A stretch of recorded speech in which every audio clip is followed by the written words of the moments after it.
Okay, so let me try to draw you a diagram and explain how the commons worked, okay? This is going to be your basic European commons as part of a crop rotation scheme.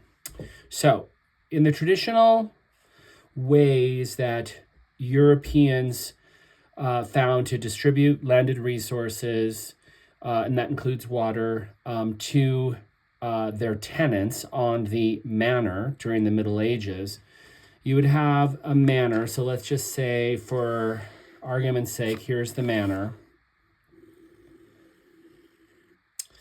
Okay, manor.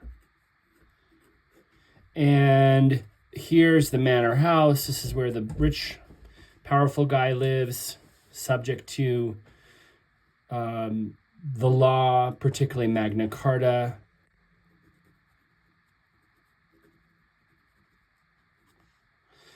And here are the fields around the manor house that feed the residents of the manor. Okay, fields, water. Let's say there's a river going through the property like this. Water.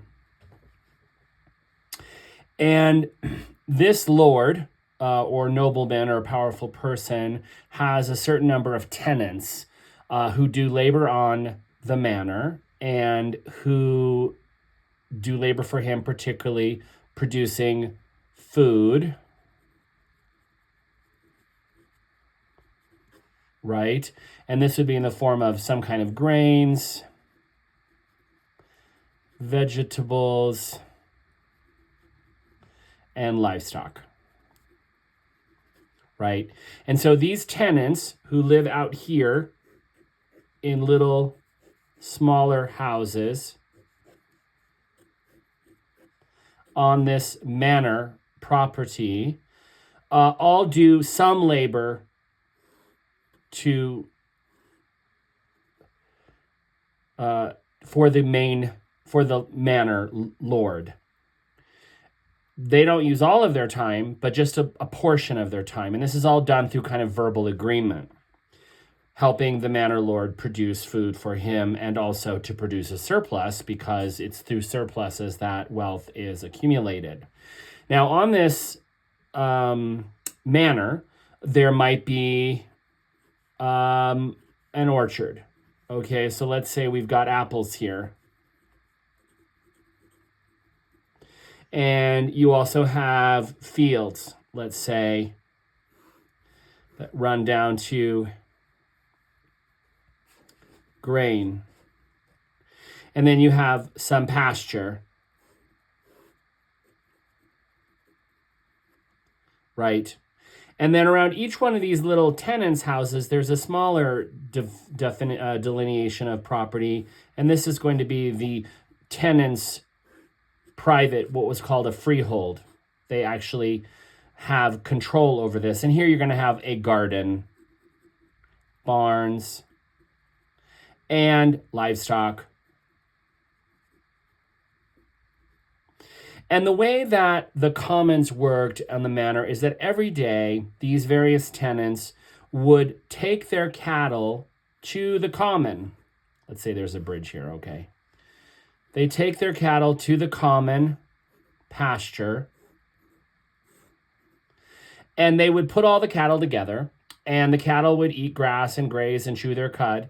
And then in the evening, they would bring their cattle back to each one of their holdings. Okay?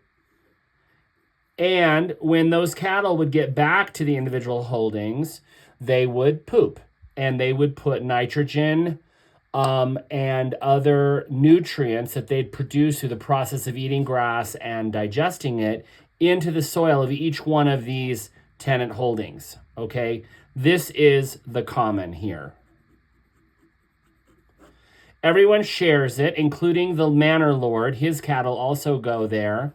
And then part of the labor would be that they would have to bring the cattle back to the manor lord's barns in the evening. The same idea. They're extracting the nutritive value from this common, and they're bringing that value back to each one of their holdings. Okay, so that's the core idea of commons, but there are other commons. The water here is a common. Everyone has a right to share it. Grain, all of the tenants would labor in the field of grain, sowing it, preparing the field, sowing the grain, harvesting the grain, and then processing the grain. A lion's share goes to the manor lord, but they also get to have a piece of that. That's not a common, that's private taking, right? The orchard, same thing. The tenants will work in the orchard, taking care of the trees, harvesting, cultivating the apples, harvesting the apples, and then most of that goes to the manor lord, but some of it goes to each one of them. This is not a common. He controls it. In fact, he controls the whole manor, but he's allowing them through a kind of verbal agreement to take a part of the proceeds for themselves. But this is really the core common. Water is a core common. And then the final other aspect of commons have to do with the poor. These people who have holdings are relatively well off. They own or control. They don't own, but they use a piece of property. Obviously, the manor lord is the most well-to-do. But what about people who don't have land? Well, part of the commons tradition allowed the poor to go into the field after harvest to glean. They could go through and literally pick the pieces of grain off the dirt that were not picked up and eat those for themselves. They were allowed to bring their cattle to the common.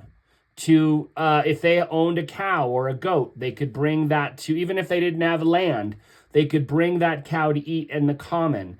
They could go to the orchard and pick up windfalls of apples and eat those. This was part of the kind of social contract of the manor.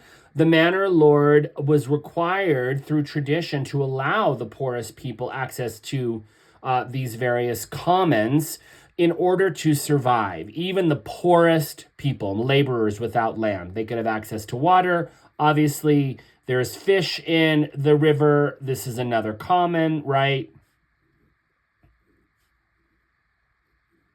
And the poorest people, as well as the tenant, could have access. Let's say the manor lord has a forest where there's deer, game, or rabbits.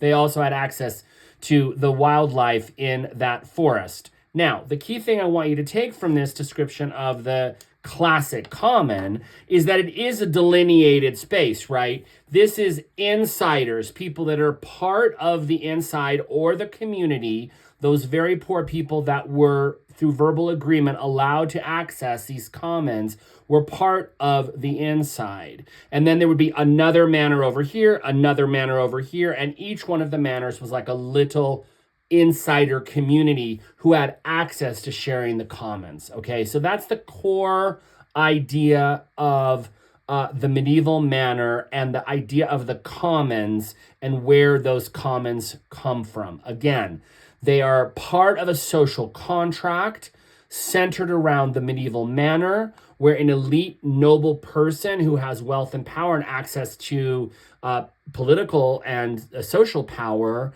is required as part of their social duties to make agreements with tenants for labor, to sharing resources, and also to take care of the poorest members of the community. Okay, so that's your base description of the commons.